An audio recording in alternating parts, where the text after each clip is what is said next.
Assalamualaikum warahmatullahi wabarakatuh. Baiklah, di sini saya akan menjelaskan makalah kami yaitu kelompok 1 dengan judul Dasar-dasar pemahaman studi keislaman. Nah, yang pertama yaitu pengertian studi Islam. Studi Islam secara etimologis merupakan terjemahan dari bahasa Arab dirosah Islamiyah. Sedangkan studi Islam di barat dikenal dengan istilah Islamic Studies. Maka studi Islam adalah secara harfiah kajian mengenai hal-hal yang berkaitan dengan Islam. Nah, makna ini sangat umum sehingga perlu ada spesifikasi pengertian terminologis tentang studi Islam dalam kajian yang sistematis dan terpadu. Dengan perkataan lain, studi Islam adalah usaha sadar dan sistematis untuk mengetahui dan memahami serta membahas secara mendalam tentang seluk-beluk hal-hal yang berhubungan dengan agama Islam. Nah, kemudian Islam memiliki beberapa pengertian, diantaranya berasal dari kata assalam yang berarti damai. Yang kedua dari kata aslama yang berarti menyerah. Yang ketiga dari kata istaslama mustaslimun, penyerah total kepada Allah. Kemudian yang keempat yaitu kata salim yang berarti bersih dan suci. Yang kelima adalah salam yang berarti selamat. Nah, adapun dari segi istilah merupakan ketundukan seorang hamba kepada wahyu ilahi yang diturunkan kepada para nabi dan rasulnya, khususnya pada Nabi besar, Nabi baginda kita Nabi Muhammad SAW, guna dijadikan pedoman hidup dan juga sebagai hukum aturan Allah Subhanahu wa Ta'ala yang dapat membimbing umat manusia ke jalan yang lurus serta kebahagiaan dunia dan akhirat. Nah, definisi di atas memuat beberapa poin penting, diantaranya yaitu Islam itu sebagai wahyu Allah. Yang kedua, diturunkan kepada nabi dan rasul. Yang ketiga, dijadikan sebagai pedoman bagi hidup manusia. Yang keempat, sebagai hukum-hukum yang mencakup hukum-hukum Allah dalam Al-Quran dan Sunnah Rasulullah SAW, yang kemudian membimbing manusia ke jalan yang lurus demi menuju kebahagiaan dunia dan akhirat. Nah, kemudian materi yang kedua yaitu urgensi studi Islam. Dari segi tingkatan kebudayaan, agama merupakan universal kultural. Salah satu prinsip fungsional menyatakan bahwa segala sesuatu yang tidak berfungsi akan lenyap dengan sendirinya. Karenanya agama Islam dari dulu hingga sekarang dengan tangguh menyatakan eksistensinya. Adapun urgensi studi Islam dapat dipahami sebagai berikut. Yang pertama, umat Islam ini berada dalam kondisi problematik. Artinya, umat Islam pada saat ini pada masa yang lemah dalam segala aspek kehidupan sosial budaya yang mana harus berhadapan dengan dunia modern yang praktis dan yang maju. Sehingga disinilah pentingnya studi Islam untuk mengarahkan dan bertujuan untuk mengadakan usaha-usaha pembaharuan dan pemikiran kembali ke ajaran-ajaran agama Islam yang merupakan warisan ajaran yang turun-temurun dari zaman Rasulullah SAW, yang berisi sumber-sumber hukum Islam berasal dari Al-Quran dan As-Sunnah. Nah, kemudian yang kedua, umat Islam dan peradabannya berada dalam suasana problematik. Perkembangan iptek telah membuka era baru dalam perkembangan budaya dan peradaban umat manusia. Umat manusia dalam sejarah peradaban dan kebudayaannya telah berhasil menemukan aturan, nilai norma sebagai pegangan dan pedoman yang berupa agama, filsafat, ilmu pengetahuan, dan teknologi. Nah, kemudian Islam sebagai agama yang rahmatullahil alamin tentunya mempunyai konsep atau ajaran yang bersifat manusiawi dan universal yang dapat menyelamatkan umat manusia dan alam semesta dari kehancuran. Baiklah, itulah penyampaian materi dari saya. Selanjutnya akan dilanjutkan dan dijelaskan oleh saudari Gisela. Oke, ini giliran saya untuk melanjutkan penjelasan dari Azmi. 2.3 Tujuan Studi Islam. Muhaimin dalam bukunya mengemukakan bahwa arah dan tujuan studi Islam dapat dirumuskan sebagai berikut. A. Untuk mempelajari secara mendalam apa sebenarnya hakikat agama Islam. Allah menurunkan agama sebagai alat untuk membimbing dan mengarahkan serta menyempurnakan pertumbuhan dan perkembangan agama-agama dan budaya umat manusia di muka bumi. Allah juga menurunkan ajaran Islam sebagai fase awal dari pertumbuhan dan perkembangan akal dan budidaya manusia. Dengan demikian, dapat dikatakan bahwa ajaran agama Islam telah tumbuh dan berkembang sejalan dengan pertumbuhan dan perkembangan akal pikiran dan budidaya serat agama. B.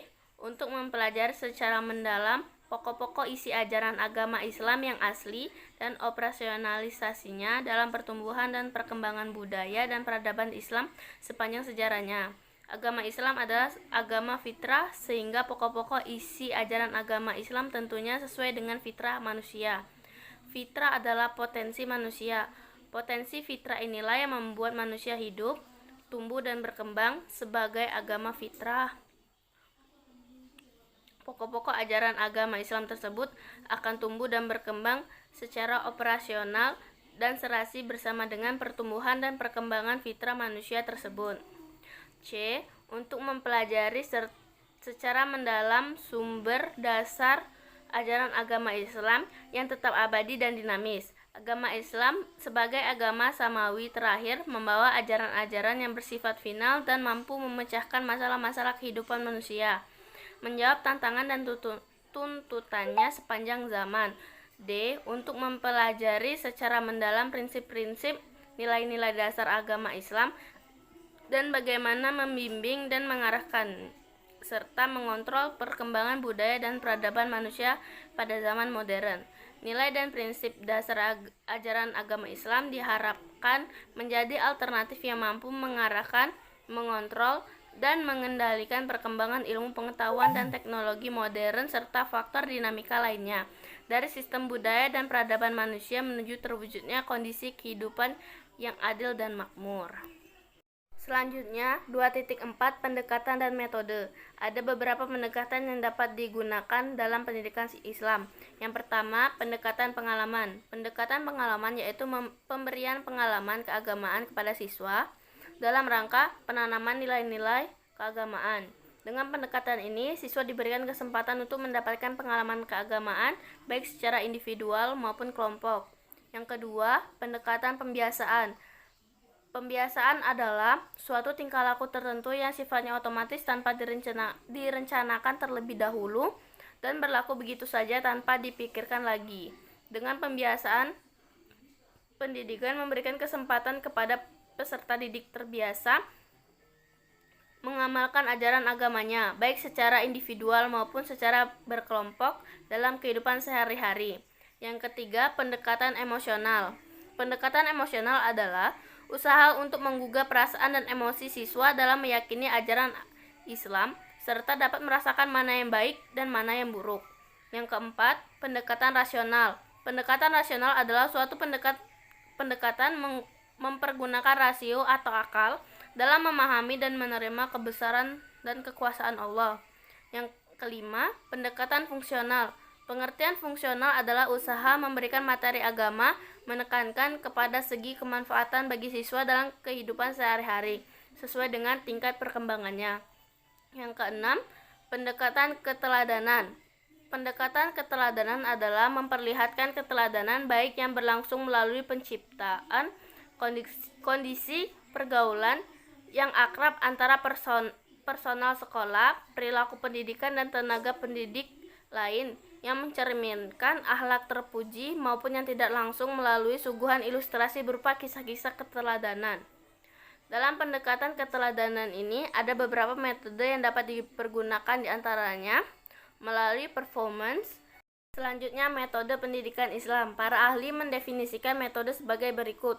1. Hasan Langgulung. Metode adalah cara atau jalan yang harus dilalui untuk mencapai tujuan pendidikan. 2. Rahman Gunaima. Metode adalah cara-cara praktis dalam pencapaian tujuan pengajaran. Langgulung berpendapat bahwa penggunaan metode berdasarkan atas 3 aspek pokok, yaitu A.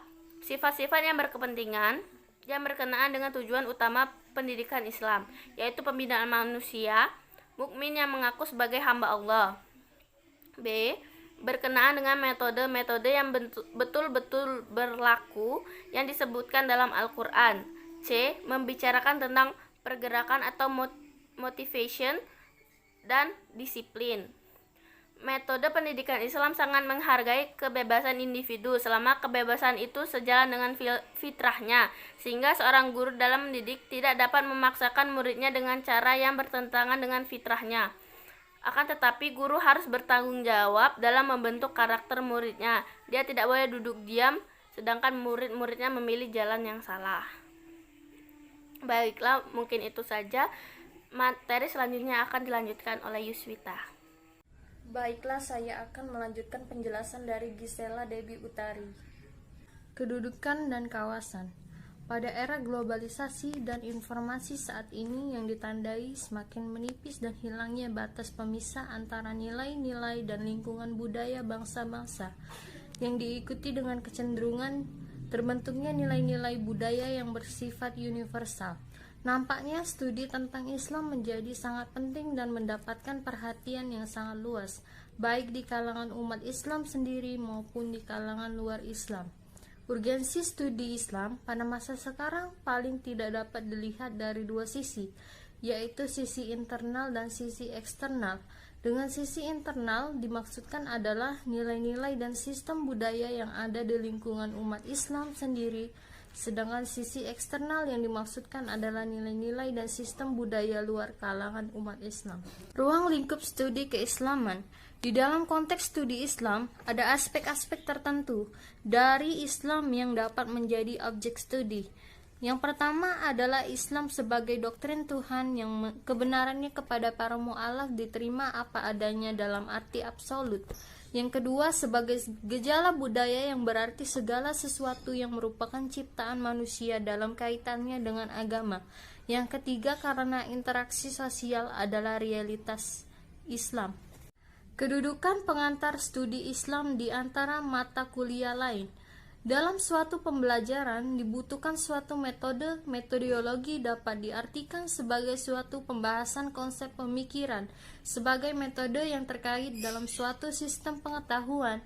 Dalam posisi semacam ini berarti mata kuliah pengantar studi Islam berfungsi sebagai dasar pembentukan sarjana agama wawasan dasar keislaman yang komprehensif, integral atau utuh dan terbuka yang diwujudkan dalam sikap, baik dalam kehidupan pribadi bermasyarakat maupun dalam bangunan nasional.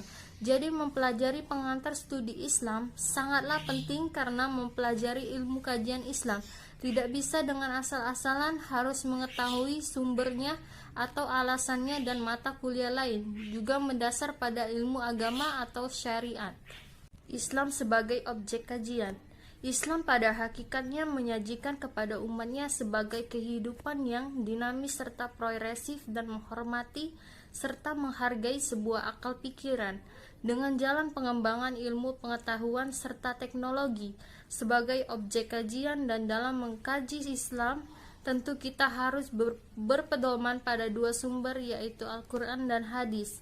Jadi mengkaji Islam sebagai pemikiran berarti mempelajari apa yang dihadapi oleh pemikiran yang telah mengkaji ajaran-ajaran Islam yang melahirkan bentuk pemahaman atau kajian tertentu. Itulah penjelasan dari saya. Apabila ada kesalahan saya mohon ampun. Wassalamualaikum warahmatullahi wabarakatuh.